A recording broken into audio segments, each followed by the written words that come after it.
Bien, bonjour à tous, bienvenue pour cette session Kanban pour tous. Je m'appelle Romain Couturier, je suis coach agile et facilitateur graphique. Mon métier, c'est d'accompagner les équipes à la mise en place de l'agilité sous toutes ses formes, d'accompagner aussi d'autres organisations à réfléchir en utilisant le dessin. Pour le sujet qui nous intéresse aujourd'hui, à savoir Kanban, j'ai également eu le plaisir de contribuer à l'ouvrage de Laurent Morisseau, Kanban pour l'IT, que je vous recommande. Alors, je suis lyonnais de naissance, et j'ai aussi une fonction d'ambassadeur, c'est-à-dire que je fais la promotion de la ville de Lyon, chaque fois que je me déplace en dehors de Lyon. Donc, Lyon, pour vous en parler très rapidement, si vous ne connaissez pas, c'est pas très loin de Genève, ville très agréable, son vieux Lyon, classé patrimoine mondial de l'UNESCO, la basilique de Fourvière. Au pied de la basilique de Fourvière se trouve le vieux Saint-Jean, avec ces célèbres bouchons lyonnais qui font tout le succès de la gastronomie lyonnaise, puisque Lyon est la capitale de la gastronomie française. Alors, il y a d'autres de bouchons lyonnais qui existent, ce qu'on appelle aussi le tunnel de Fourvière, c'est sous Fourvière. Le bouchon lyonnais type tunnel de Fourvière a des caractéristiques assez classiques, puisque ça circule à peu près bien, jusqu'à 6h30, 7h du matin, et puis à un moment donné, il y a un excès de demande, un excès de voitures, sur une capacité d'un tunnel qui fait qui active toujours. Et donc, naturellement, on a un bouchon, le cas classique, d'une offre qui est inférieure à la demande. Alors, il y a d'autres formes caractéristiques sur le bouchon, hein. On a aussi le cas typique de chaque voiture, qui joue sa stratégie locale, à savoir, je vais essayer d'aller plus vite que les autres. Et en adoptant ce type de comportement, c'est-à-dire en adoptant une stratégie locale, eh bien, on ralentit tout le monde. Ça, c'est génial. Et ça peut durer des heures, des heures et des heures. Qu'est-ce qui se passe à ce moment-là? Eh bien, puis, il y a une espèce... Si vous restez un petit peu trop longtemps dans ce type de bouchon, eh bien, au bout d'un moment, ça vous excède. Donc, vous surenchérissez sur les possibilités de passer à droite, de passer à gauche. Et donc, ça génère quoi? Ça génère une chaleur supplémentaire et ça augmente l'effet du bouchon. À un moment donné, on est complètement sclérosé, ça ne bouge plus. Alors, cette gestion des bouchons, il y a des choses qui se font assez facilement pour traiter les stratégies de bouchons. Par exemple, la réduction de la vitesse. À Lyon, autour du périph', ils ont réduit la vitesse de 110 à 90, et avant Fourvière, maintenant c'est 70. La plupart des gens à qui vous demanderez leur avis sur ce qu'ils pensent de cette réduction vous diront que c'est une connerie finie, puisqu'effectivement on va moins vite. L'avantage, c'est que depuis qu'ils ont mis ça en place, il y a beaucoup moins de pics de pollution, et surtout, on va beaucoup plus vite. On va beaucoup plus vite d'un point A à un point B, puisqu'il y a moins de temps d'attente. Alors tous ces concepts-là, pourquoi est-ce que je vous les introduis dans cette session? C'est parce que ces concepts, si on les traduit dans notre environnement, dans un environnement logiciel, et on verra que ce n'est pas que du logiciel, cette logique de gestion d'un système, de gestion d'un flux, eh bien, elle est transposable, est applicable dans n'importe quel domaine. Et c'est ce que j'ai pu observer à travers les différentes expérimentations depuis 2 ans auprès des équipes. En fait, comment démarrer la mise en place de Kanban? Je ne sais pas si vous avez déjà démarré à mettre en place du Kanban. Moi, quand j'étais product owner, il y a 2 ans et demi maintenant, j'ai démarré assez classiquement en me disant Kanban, c'est cool, c'est chouette, je faisais beaucoup de Scrum, j'avais envie d'essayer quelque chose de nouveau. J'étais responsable métier et j'ai mis en place du Kanban en faisant une recherche sur Google. Naturellement, je suis tombé sur quelques articles de blog qui expliquaient comment mettre en place un tableau. Et je vous présente mon tableau de product owner. J'étais en plus tombé sur un article passionnant qui expliquait qu'on pouvait faire des Kanbans circulaires. Comme en plus on était à la période de Noël, j'ai acheté des rubans de couleur de papier cadeau et ça m'a fait un super tableau Kanban avec des cercles au milieu. Alors, ça, à quoi ça sert? D'après vous, absolument à rien. Pour une simple et bonne raison, c'est que Kanban, si on le réduit juste à un tableau avec des cartes et des post-it qui circulent à l'intérieur, on n'a pas beaucoup d'intérêt et pas beaucoup d'utilisation. Donc, finalement, je me suis planté comme à peu près tout le monde. Et qu'est-ce qui se passe comme à peu près tout le monde quand on fait ça? Au bout d'un moment, on l'abandonne. Ce qui est arrivé quelques temps après. Pourquoi cet abandon? Là, je me suis reposé la question un petit peu après quand j'ai monté mon activité en tant qu'indépendant. Je me suis dit, attends, c'est quoi Kanban? On va juste se reposer un petit peu quelques secondes sur Kanban. Le principe de Kanban, les différents principes de Kanban, ils sont cités. Premièrement, vous commencez là où vous en êtes. Ça, c'est cool. On ne change pas les rôles, on ne change pas les process. On s'engage à changer de manière incrémentale et évolutive, tout en respectant les rôles et avec des actes de leadership à tous les niveaux. C'est un peu comme quand vous lisez le manifeste agile, ces principes-là, c'est assez obscur au début. Pourtant, c'est bien la base, et c'est ce que je vais vous montrer à travers les différents exemples qui vont suivre. Kanban est accompagné de 6 pratiques. La visualisation, c'est par là qu'on commence quasiment tous. Limiter le travail en cours. On verra que c'est peut-être pas la partie la plus simple. Gérer et mesurer le flux de travail, rendre des règles de gestion explicites, implémenter des boucles de feedback et s'améliorer de manière collaborative.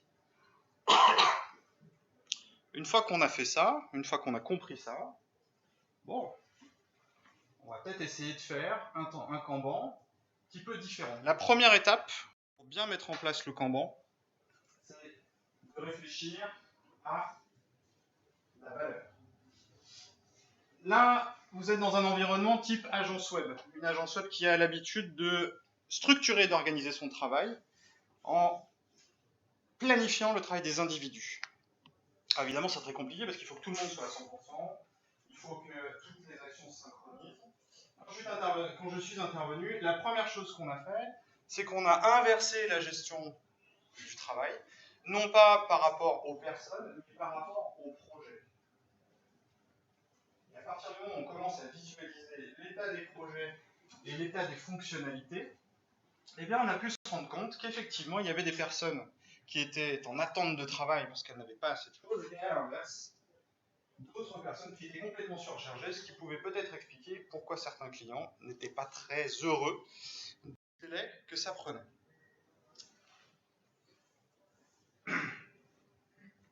Autre exemple, là, sur une équipe, là, c'est une équipe de maintenance. Le projet est fini depuis plusieurs années, ça fait 2 ans qu'ils sont en maintenance. Et là, c'est une équipe qui donc utilise un flux Kanban pour gérer les différentes demandes d'évolution, les différentes demandes de correction. Problème sur ce tableau Kanban, c'est pas tellement au niveau du tableau que ça se situe. En fait, dans tous les slides que je vais vous montrer, si vous ne regardez que les post-it, vous ne verrez rien. Parce que ce qui se cache à l'intérieur de ce tableau Kanban, eh bien, c'est qu'ils sont juste une équipe de 4 et qu'il y a beaucoup de post-it à différents niveaux de leur process. Le problème de cette équipe, en fait, c'est qu'ils ne travaillent pas en équipe, puisque chaque personne est isolée et cloisonnée dans ses compétences et est donc incapable de traiter d'autres demandes. Ce qui fait qu'en termes de planification et d'organisation du travail, c'est un véritable souci. Là, on l'a mis en place en moins d'une demi-journée. Et la question clairement, c'est comment on travaille en équipe? C'est de quelques possibles à une question un petit peu plus lourde, puisqu'elle fait appel à la motivation de chacun, les compétences et sortir de cette zone de confort. Autre exemple sur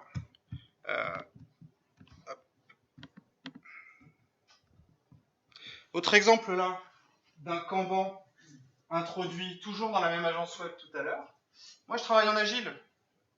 Donc, quand je travaille avec des responsables métiers, j'aime bien les faire travailler avec des histoires utilisateurs, les fameuses user stories, qui sont des unités de valeur qu'on va pouvoir observer dans le temps, qui ont un cycle de vie.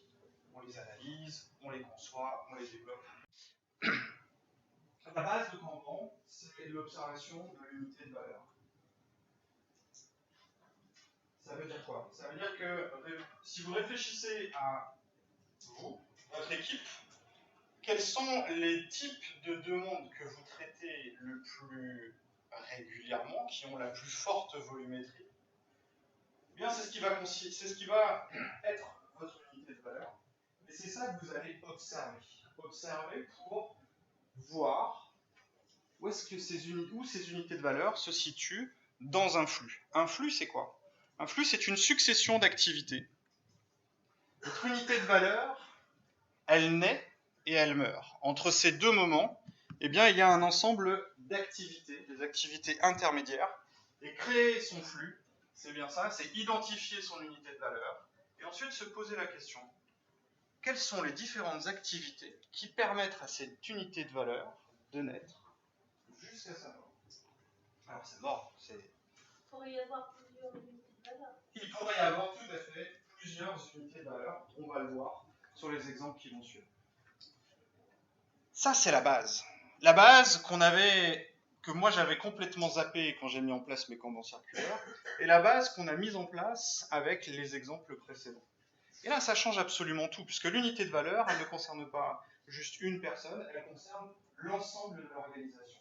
À partir du moment où vous introduisez cette réflexion-là, vous entrez dans ce qu'on appelle une pensée systémique. Et là, vous sortez de votre observation locale et vous observez global. Puisque votre unité de valeur va certainement être bien avant vous et va avoir différentes activités qui vont passer par vous et qui vont ensuite passer par d'autres personnes après vous. Et c'est bien ça qu'on cherche à faire. Par exemple, sur cette équipe de développement, nous avons mis en place les différentes pratiques qu'on a vues tout à l'heure. On a la visualisation, un beau tableau qui fait la taille de la projection. Visualisation de quoi? Visualisation de toutes les fonctionnalités, de tous les bugs, de l'ensemble des activités dans le stock priorisé, le développement, la recette, la pré-production, la production. La visualisation des limites, c'est-à-dire le nombre d'éléments que l'équipe s'engage à ne pas dépasser dans chacune des activités pour réguler son flux. Exactement comme quand on vous impose de réduire votre limite de vitesse. La limite, plus vous limitez votre travail, plus vous êtes lent à un instant T, plus vous serez rapide au global.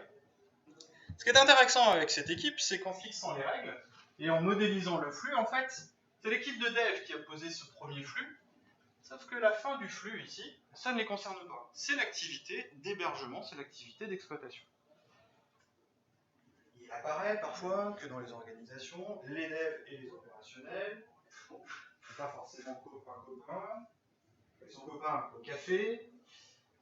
Et puis quand il s'agit de rentrer dans le dur, c'est-à-dire mettre en prod quelque chose qui a été développé, si vous allez voir les uns, ils vous expliquent qu'ils ont codé n'importe comment. Si vous allez voir les autres, ils vous expliquent que de toute façon, ils ne savent pas packager. Le fait est, c'est que, au bout d'un moment, dans l'utilisation de ce flux, ils se sont rendus compte qu'il y avait une zone de tampon, là, une file d'attente, et que cette file d'attente ne se vidait pas. Ne se vidait pas parce que quand l'équipe de dev avait terminé son boulot, l'équipe d'hébergement n'avait pas possibilité d'absorber cette charge-là. Donc là, c'est un bouchon. Un bouchon qu'il faut régler. Comment? Eh bien, en discutant. Alors évidemment, les premières discussions sont un petit peu tendues, puisque là, il y a une espèce d'évacuation émotionnelle de à peu près tout ce qui traîne depuis des jours, des semaines, des mois, voire des années. Et encore moins, en plus, on va travailler sur l'amélioration continue. L'amélioration continue, c'est pas une fois de temps en temps. Non. Non, c'est quotidiennement. Donc plutôt que de se friter une fois de temps en temps, grâce à Kanban, ils ont pu se friter un petit peu tous les jours. Heureusement pour eux, et parce que ce sont des gens intelligents, ils se sont rendus compte que finalement les zones d'amélioration n'étaient pas si compliquées que ça. Généralement, ça passe par quoi? Simplement communiquer et expliquer les contraintes des uns et des autres. Donc on voit bien dans cet exemple que le jeu de la stratégie locale a ses limites. On peut être extrêmement performant au niveau dev avec un service d'exploitation qui est en difficulté ou vice-versa. L'idée dans le Kanban, c'est d'avoir cette vision globale. Et donc on va pouvoir remonter avant dans les activités précédentes, puisque ce qui s'est passé aussi, c'est que le commercial, à un moment donné, a demandé un petit peu de visibilité, a demandé des indicateurs. Lui, quand il rentre et qu'il vend une fonctionnalité, il a besoin de dire à son client quand est-ce que ça va être prêt. En mesurant, et donc en adoptant une planification statistique, puisqu'en Kanban, on va pouvoir avoir une analyse statistique, un petit peu comme la météo. Pour prévoir la météo d'aujourd'hui, on s'appuie sur des années et des années de statistiques. Là, c'est exactement la même chose. On va pouvoir mesurer statistiquement comment se comporte le flux réellement. Ce qui leur a permis de dire au commercial, écoute, quand tu rentres dans la pièce et que tu nous amènes une demande, eh bien, on sait statistiquement que tu as 80% de chance que cette demande mette 100 jours pour sortir. 100 jours, je vous laisse faire la division, ça fait un petit peu plus de 3 mois. Donc on voit bien qu'à partir de là, pour une équipe qui avait résolu son problème d'interaction avec l'hébergement, eh bien là, Kanban a permis de soulever une autre question qui est de dire, ce délai n'étant pas acceptable, comment est-ce qu'on fait pour le résoudre? Et donc comment est-ce qu'on va pouvoir revoir les règles et les limites pour abaisser, par exemple, ce temps de délai.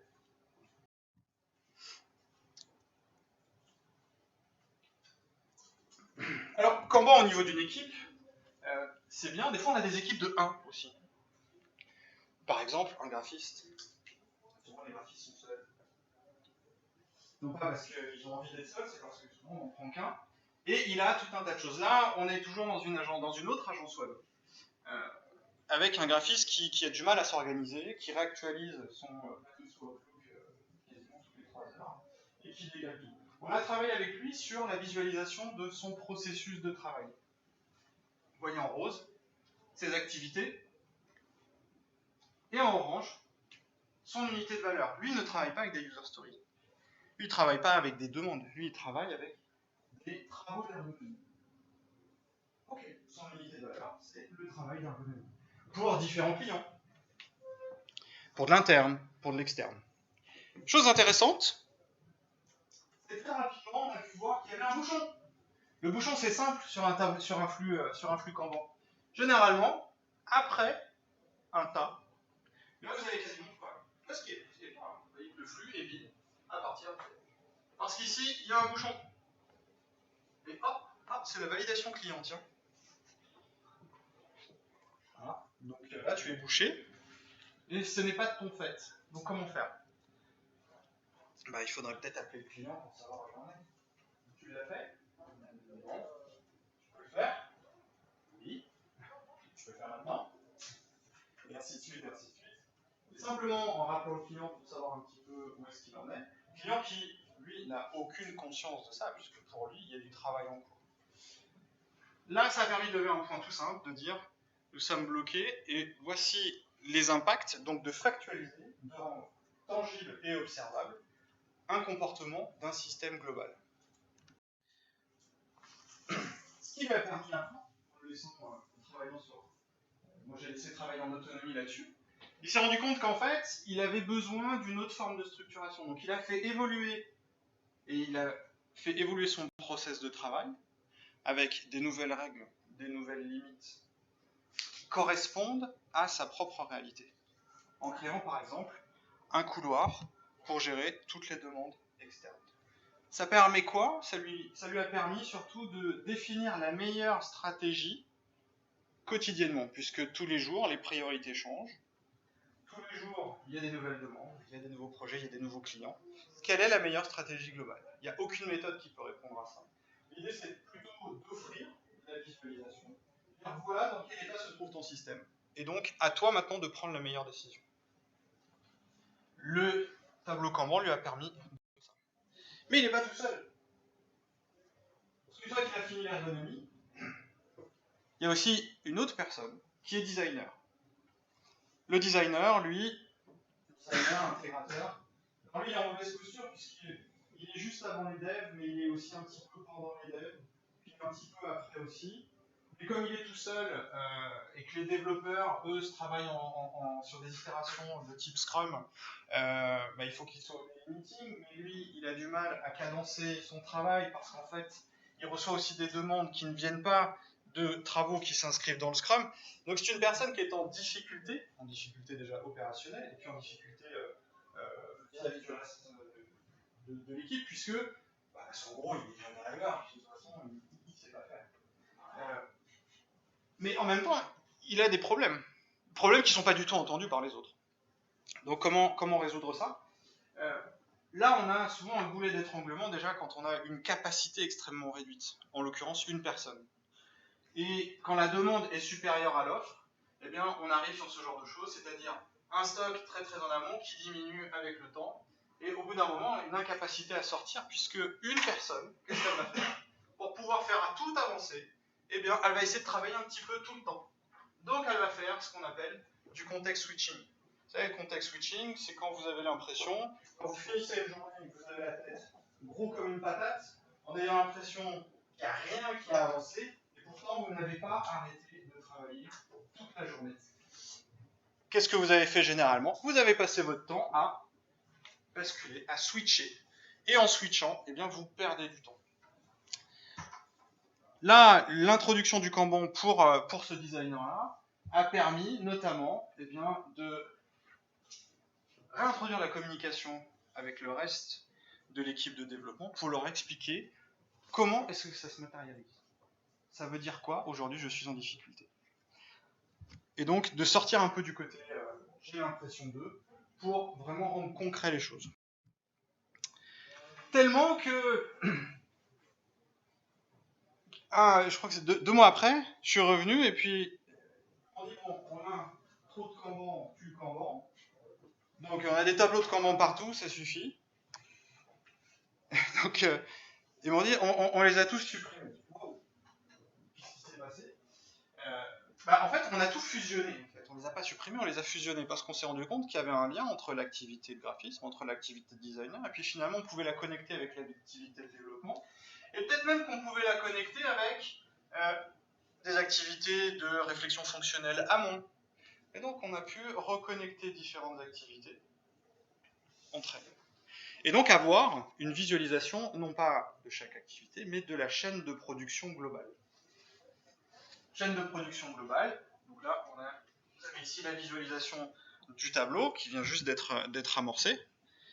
Et ce qui est amusant, c'est que du coup, ça a pu faire émerger un autre système Kanban, celui-ci beaucoup plus haut niveau, c'est-à-dire la gestion de portefeuille de projet.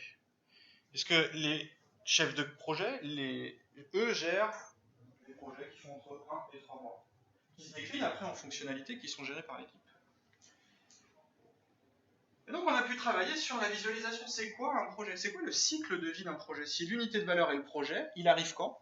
Il arrive quand il a été vendu, quand il est en avant-vente, il y a une estimation. Ensuite on fait du travail d'ergonomie. Ah tiens, travail d'ergonomie, c'est le travail de Gaël. Après il y a le créa. Ah tiens, c'est le travail des designers. Et puis il y a le dev, la recette interne, la recette externe, et enfin la mise en prod. Une organisation, elle gère un portefeuille, un panel de projets. Donc là, je vous présente. Donc là, on a terminé l'atelier au bout d'une journée, et on a fait venir Gaël. Et vous pouvez certainement observer qu'à son regard un petit peu dubitatif, il est en train d'avoir peur, et à juste titre, puisque là où aujourd'hui, il était tout content qu'on arrivait enfin à réguler ce qu'il était en train de faire, il est en train d'observer qu'il y a un tsunami qui lui arrive dessus. Un tsunami qui va se prendre, pas aujourd'hui, mais dans une semaine ou dans un an. Sachant que Gaël est tout seul, il va représenter un vrai goulet d'étranglement puisqu'il n'aura pas la capacité d'absorber tout ça.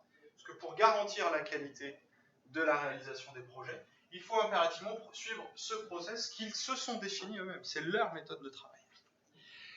Donc là, ça nous a permis de remonter à un niveau qu'on n'avait pas forcément, avec qui on n'avait pas forcément discuté jusqu'à présent, c'est le management, c'est-à-dire le propriétaire du portefeuille de projet. On a pu lui présenter l'état du travail, lui expliquer que là, il y avait quasiment 2 ans de boulot, et donc que ça ne passerait pas. Donc, dans l'intérêt global de l'organisation, des équipes et de Gaël, il fallait faire une coupe. Il fallait prioriser. Et simplement en posant la question, eh bien, on a pu sortir des projets qui peuvent démarrer plus tard, des projets qui peuvent aussi ne pas démarrer. Et donc, réduire la taille. Et donc, créer du lien entre des responsables fonctionnels qui étaient un peu en difficulté pour prioriser tout ce travail-là, et puis le management qui, lui, n'avait pas conscience que son système était en train de se boucher. Et donc, il ne voyait pas le bouchon qui était en train de se créer. Même chose avec un DSI. Là, on a réitéré l'expérience avec le DSI d'une clinique qui gère un portefeuille d'applications de projets, de 450 projets répartis sur toute la France, avec des cliniques un peu partout. Et donc, une difficulté à piloter un petit peu tout ça.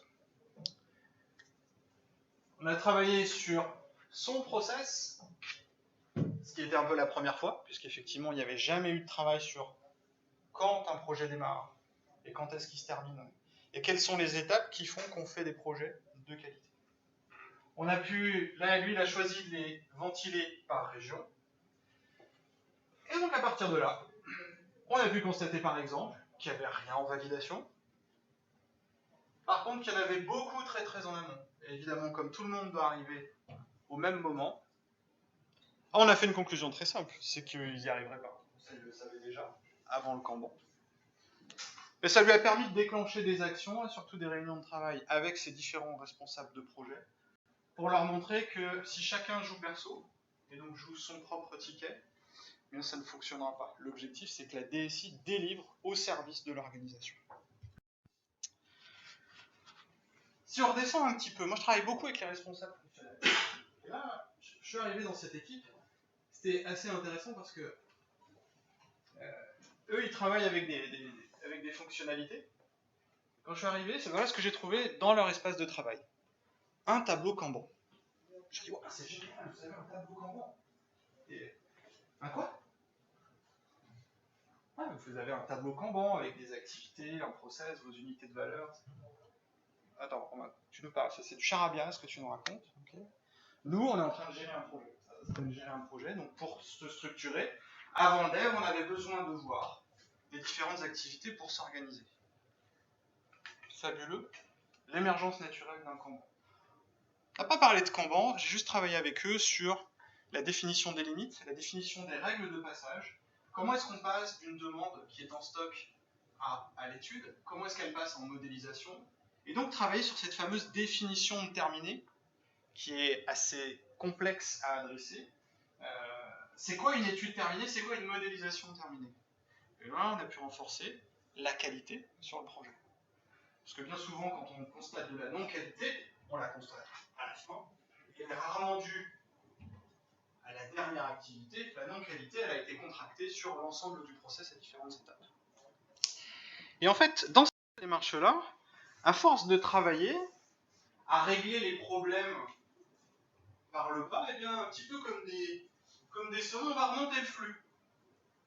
On va le remonter puisqu'on va pouvoir identifier les problèmes les uns après les autres.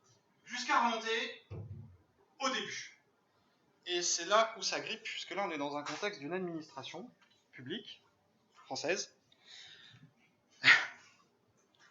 Et la question du passage du stock à l'étude, là on est arrivé aux limites du travail, des compétences de l'équipe, puisque ceux qui alimentent le stock, eh bien, ce sont des personnes qui n'appartiennent pas aux mêmes entités, qui n'appartiennent pas aux mêmes services, qui se voient pas beaucoup, qui quand elles se voient ne décident pas des arbitrages. Elles disent, voilà mes demandes, ça passe dans la planète de l'équipe, débrouillez-vous. Bah, tout ce qu'on a fait, on a pu mobiliser une réunion de gouvernance avec l'ensemble des acteurs pour leur expliquer le phénomène et donc les impacts d'un non-arbitrage, d'une non-priorisation des différentes demandes, et comment ça peut après, quels sont les impacts sur le reste du flux. Ils nous ont écoutés, on a essayé de décider, et la décision a été de ne pas décider. Cool. Donc à partir de là, on sait pourquoi, c'est compliqué, et pourquoi le projet est en souffrance, mais au moins ça a été acté. Et là, on est sur une équipe qui est dans un flux, mais qui vit des difficultés qui sont extérieures à l'équipe. Et donc, tant que les personnes externes au système ne règlent pas leurs problèmes, eh bien, on pourra constater, on observera tous les problèmes au sein du flux. Donc, c'est vraiment un détecteur de problèmes. Kanban n'apportera jamais la réponse. Kanban va pouvoir questionner votre système, va vous montrer comment est-ce qu'il se comporte, et donc après, vous permettre de définir les bonnes solutions pour répondre à ce cas. Alors là, je parle beaucoup de logiciels, mais On peut travailler sur plein d'autres choses, puisque les responsables fonctionnels ne travaillent pas que sur des fonctionnalités. Ils ont aussi d'autres activités de communication, ils ont des activités de test, des campagnes de test à gérer. Donc on a pu travailler sur d'autres formes d'unités de valeur, des livrables, et modéliser d'autres process avec d'autres unités de valeur et d'autres activités, d'autres cycles de vie, avec les mêmes principes, on les visualise. L'équipe s'organise pour les entretenir très régulièrement, quasiment quotidiennement, définit des limites, et on voit comment tout ça se comporte pour voir où est-ce qu'il faut s'améliorer. Ah, c'est une mission qui s'est clôturée il n'y a pas très longtemps. On est sur une grosse boîte, un exploitant de transport, qui refait une application mobile et qui a contracté, qui a défini un contrat avec des sous-traitants. Il y a une équipe back-office et une équipe front-office. L'équipe front-office, elle est en cycle, à l'arrache, on va dire, soit dit en cycle planté. Et on a le back-office qui est en agile, en Scrum. Vous avez le back-office en haut, où on voit que eh bien, les fonctionnalités s'écoulent, doucement, voilà, il y en a un petit peu partout, il y en a un petit peu en intégration, un petit peu en recette, un petit peu en dev, un petit peu en spécification. Et puis, il y a en dessous l'équipe front office qui stresse tout le monde, puisque les fonctionnalités n'avancent pas. C'est normal, puisque tout est en cours de spec, avec un petit peu en cours de dev, quasiment rien en recette et zéro en intégration. Là, ça permet de voir, avec Kanban, on ne va pas révolutionner, on n'a pas pu imposer un cadre de travail, une méthode à l'équipe front. Néanmoins, ça a permis de voir et de constater effectivement pourquoi tout le monde était stressé. Pourquoi vous êtes stressé? C'est normal. Parce que vous n'avez rien. Ah oui, mais nous on veut, d'accord? À ce moment-là, comment est-ce que vous fluidifiez votre flux? Et là, ça a permis de poser des questions directement sur l'organisation, le contrat, les achats. Ça, en moins d'1 heure. Des questions qui piquent, des questions qui sont complètes à adresser et qui prennent pas forcément, qui ont pris du temps après à être réglées. Alors sortons un petit peu de l'informatique, puisque c'est Kanban pour tous et c'est aussi Kanban pour tous les domaines. Quand je rentre le soir à la maison, ma chérie qui est animatrice éditoriale, elle, l'agilité, c'est bien quand ça s'arrête sur le pas de la porte. Les post-it c'est gentil, mais on va peut-être pas non plus faire tout le temps. Sauf que l'année dernière, elle a eu un projet de refonte. Elle travaille dans une organisation qui s'occupe de l'orientation professionnelle, et elle a des contenus. Sur ce projet de refonte, elle a 450 contenus à migrer d'un site A vers le site B, le site de destination, le site final. Donc un soir, est-ce que tu n'aurais pas un truc pour m'aider à m'organiser? Oh. Bien sûr que oui. Alors, lui parler de Scrum, c'est pas possible. Ça sert à rien. Lui parler de Kanban, d'ailleurs, ça sert à rien non plus. Sa demande n'est pas sur Kanban. Kanban n'est qu'une réponse. Sa demande, c'est j'ai 450 demandes. J'ai des gens avec qui je vais devoir travailler pour valider les contenus, pour les écrire. Et des gens qu'il va falloir que j'accompagne. Et j'ai un gros flux, j'en ai pour au moins 1 an. En 5 minutes, on a fait cet exercice que je vous ai montré tout à l'heure, d'identifier quelle est son unité de valeur. Et en fait, dans son discours, elle me répétait toujours contenu. Donc son unité de valeur, c'est le contenu. Ça se termine quand? Ça se termine quand c'est publié. Et on a remonté la chaîne des activités comme ça. Vous voyez qu'en haut, on a la structuration de son process de travail. Et je lui ai dit, écoute, ce que je voudrais, c'est que tous les mois, tu me fasses une photo de ton flux. Pour que je puisse en parler après. Et donc, vous voyez, son flux qui évolue. Une photo, 1 mois. Donc là, on est à 6 mois. Alors, on a souvent tendance à penser que Kanban permet de gérer un flux continu. Le prérequis, c'est que le flux avance. Si votre flux n'avance pas, on parle souvent de flux tiré en Kanban. Elle, c'était pas de tirer déjà, c'était d'amener les gens à ce que ça avance. Parce que c'est lent, parce que c'est compliqué. Mais en même temps, elle n'a pas de temps à perdre à déclencher les mauvaises actions au mauvais moment. L'utilisation de Kanban lui a permis de prioriser son travail, Donc par exemple, de ne pas travailler sur tout ce qui est en stock, puisqu'il y a déjà des éléments en cours, et si elle ne voulait pas se créer des bouchons, eh bien travailler sur les éléments plus en avant pour avancer.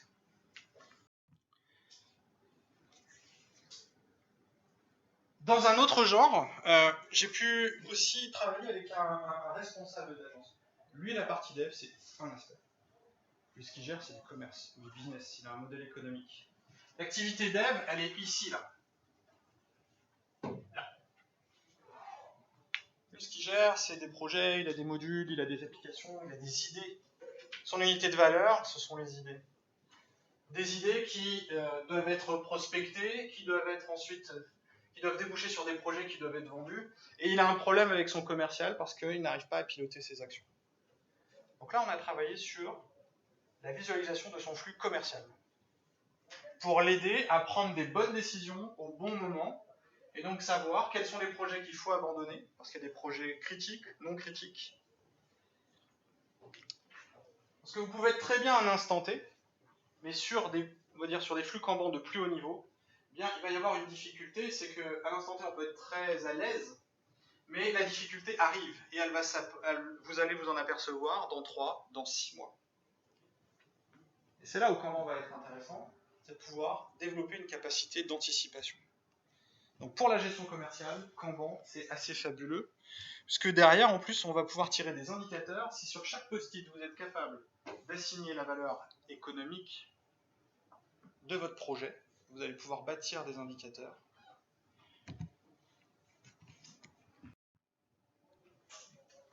Et enfin, dernier exemple, avant-dernier exemple, là on est dans une chambre de commerce et d'industrie.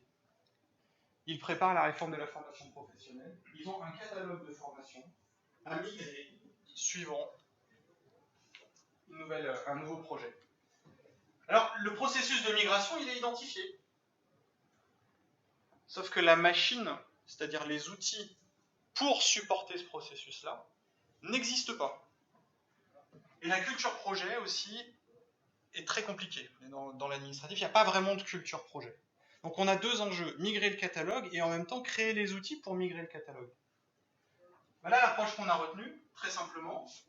Là, il y a une formation, chaque ticket représente une formation qui doit être transformée suivant un processus de travail. Bien, pour qu'un ticket puisse aller du début à la fin, il va falloir créer les outils. Donc chaque fois que le ticket avance, eh bien, ils peuvent créer l'outil qui va bien. Donc créer le projet. Et là, on peut mixer la culture projet avec la gestion d'un flux. Et là, j'ai beaucoup aimé ce retour d'expérience avec cette équipe, puisque comme dans pas mal d'équipes de dev, souffre de beaucoup de bugs, de beaucoup d'anomalies. Une équipe qui gère tout le temps parce qu'elle est à l'écoute de ses clients et qu'elle a véritablement envie de répondre et de les satisfaire. Donc, ils démarrent tout de suite, en se disant, si on démarre tôt, on va finir tôt. Généralement, la mauvaise stratégie. Là, j'ai travaillé avec eux sur commencer par terminer et arrêter de commencer. Et chez eux, ça s'est traduit vraiment en une forme de désintoxication. Parce que ne pas démarrer les choses, c'était un petit peu contre nature.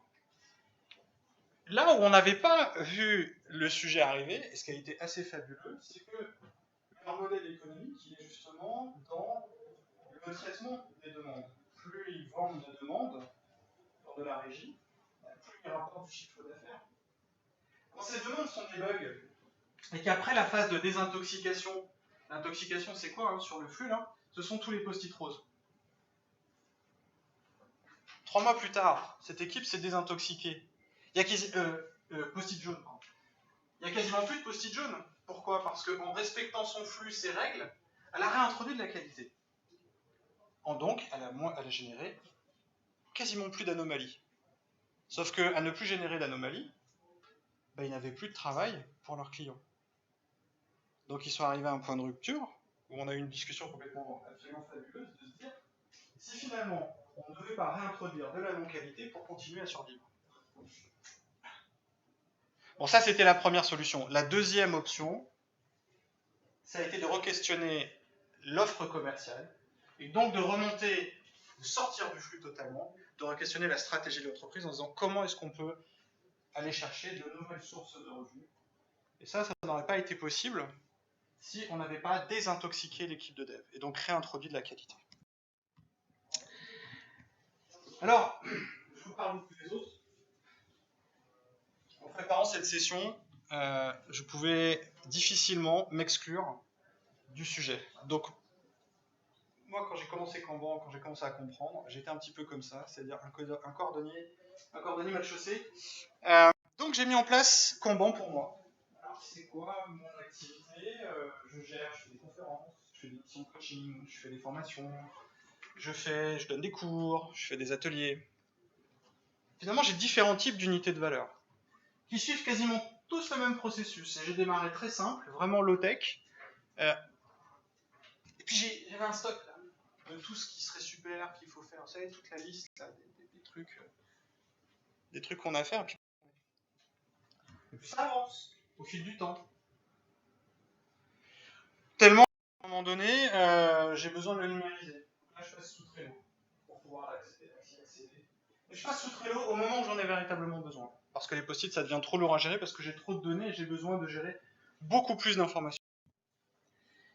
Et puis arrive un moment où j'ai des choses qui sont en cours de finalisation. On est quasiment prêt là, on est quasiment fini, j'ai quasiment tout terminé. Et pour moi, c'est pas fini. Donc je stocke, et ce n'est pas fini. Moi, ça m'a permis de revoir mon niveau de qualité à la baisse, par rapport à des choses que je savais faire, et non pas par rapport à des exigences que je m'étais fixées. Donc il y a vraiment une forme de deuil à accepter. Quotidiennement, quand je suis à la maison et que j'ai plein de choses à faire, vous savez, on a tous une to-do list avec ça à faire, et puis le soir on regarde ce qu'on a fait, on se rend compte qu'on n'a rien fait. Il y a ceux qui voient le verre à moitié vide et ceux le verre à moitié plein. Il existe aussi le Kanban personnel, un outil ultra puissant pour vous réguler puisque vous êtes votre propre flux. Et au niveau personnel, l'unité de valeur, ce serait par exemple la tâche, et vous avez des tâches professionnelles et des tâches privées. Et pareil, on va limiter, on va peut-être travailler sur une seule tâche en cours, il y a des tâches qui sont en attente, limiter le nombre de choses et en travaillant sur cette notion de priorisation. Donc il y a une connexion directe entre mon activité commerciale, mon activité systémique, et toutes les actions se déversent quotidiennement dans mon Kanban personnel. C'est-à-dire que là, si j'étais une entreprise avec 20 personnes, ce serait toujours applicable. Là, je me gère moi. Donc je peux avoir un système saturé, et au niveau personnel, être à l'aise. La réciproque est vraie. Alors, l'utilisation de ce Kanban me permet aujourd'hui d'avoir un modèle statistique, c'est-à-dire le temps que je passe sur une différente demande. J'ai une moyenne à peu près à 180 jours. Donc là, moi, ça m'a permis de renforcer une qualité que j'avais un petit peu, une rigueur que j'avais un petit peu du mal à mettre en œuvre, à savoir la nécessité de commercialiser en continu ou d'alimenter en continu le flux pour pas être à sec. Pas être à sec quand? Non pas aujourd'hui, mais dans 180 jours. 180 jours, c'est 6 mois. Donc je peux être très à l'aise aujourd'hui et ne pas voir que dans 6 mois, je vais être complètement planté. Ça m'a permis aussi de travailler sur une question que mon comptable m'adresse chaque fois que je le vois. Alors, monsieur Couturier, ça va l'activité? Oui, bah écoutez, ça va, je vous remercie. Et vous avez de la visibilité même pour 2015? Ouais, aujourd'hui j'en ai. Quand il m'a posé la question pour 2013 et pour 2014, c'était un petit peu plus compliqué. En fait, chaque élément dans mon flux, je suis capable de lui associer une valeur, et donc d'avoir un diagramme de valeurs cumulées. Donc là, je vous présente mon chiffre d'affaires. On est dans l'agilité, on est dans la transparence. Donc ça me permet de voir pas seulement ce que j'ai encaissé, qui est tout en bas, mais aussi ce que j'ai en cours de facturation, ce que j'ai produit mais qui n'est pas encore facturé, ce qui reste à produire, ce qui est en contractualisation, ce que j'aimerais bien vendre, et mes rêves utopiques. Et évidemment, on voit qu'il y a certaines différences. Là, par exemple, j'ai perdu un gros appel d'offres. Aïe. Ça me permet d'avoir une visibilité actuelle, court terme, moyen terme et long terme. Et ça devient un véritable outil de pilotage économique. Si je n'avais pas mis en place ce Kanban, aujourd'hui, cette approche-là, je ne pourrais pas mettre en place. Ce que je voulais vous dire, Kanban, c'est fait pour tous, pour toutes, pour tous les domaines, pour toutes les activités. Le point de départ, c'est vraiment d'identifier votre unité de valeur, de cartographier la chaîne de valeur de ce flux que vous allez créer et que je vous souhaite, après, qui va vous permettre d'entrer dans la partie la plus passionnante et la plus intéressante, à savoir l'entretenir et rechercher la perfection. Globalement, en synthèse, Kanban, c'est d'abord travailler sur la stabilisation avant l'optimisation. Vous allez rentrer dans une lecture systémique. La lecture systémique, c'est prendre conscience que vous n'êtes pas le seul acteur de la performance de votre système, que vous allez aller chercher cette notion d'optimum global et pas d'optimum local. Les bouchons de voiture, la prochaine fois que vous êtes dans un bouchon, regardez bien ce qui se passe. Vous verrez certainement des passerelles avec vos environnements. Moralité, ralentissez. Ralentissez au niveau de vos organisations, au niveau de vos projets, au niveau de votre travail. Vous irez beaucoup plus vite. Je vous souhaite bienvenue dans le flux.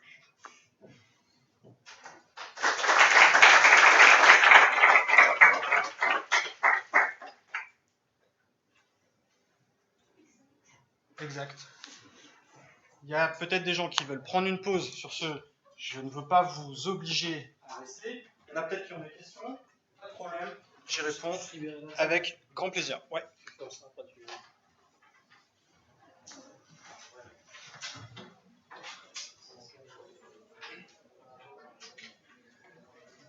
Oui. Je n'y connais rien en informatique. Ce que je ne vois pas dans ce que vous présentez, c'est la notion de capacité ou de mesure. Parce qu'on voit parler de valeur avec le flux, avec l'enrichissement. Si on ne connaît pas la capacité ou la mesure, on ne voit pas que c'est. Alors, si vous mettez en œuvre la question qui est posée, c'est on ne voit pas la capacité. La capacité, en fait, on la subissez. L'idée, c'est plutôt de voir comment va s'écouler le flux. Donc, si vous avez une capacité qui est inférieure, vous allez naturellement voir un boulet d'étranglement qui va apparaître. Oui, mais ça, on est d'accord, mais ça, on ne voit pas sur la présentation. Ça dépend de vous les présenter. On reprend un diagramme fréquent, un modèle. Voilà, il y a un bouchon, mais pour ça, il faut que ce soit défini quelque part la capacité et les deux autres. Sinon, pour moi, là, je vois qu'il y a une stock et on attend. Il n'y a pas de problème. Pour moi, j'ai une capacité. Je vais voir un problème. Soit il y a un boulet, et à ce moment-là, l'activité est vraiment inscrite dans le Kanban. Elle va travailler sur l'élimination et la réduction de ce boulet. Soit il n'y a pas de boulet défini. Ok, donc c'est-à-dire quand je crée le diagramme, mais il faudrait déjà en compte la capacité.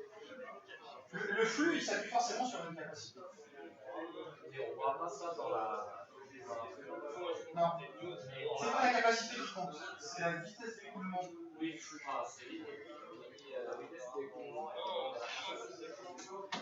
Pas forcément. Oui, mais. Elle va aussi dépendre de la nombre de que vous avez en parallèle. Ce qui veut dire qu'il faut observer on voit l'évolution. Oui, absolument. En unité informatique, pour gérer, c'est une méthode.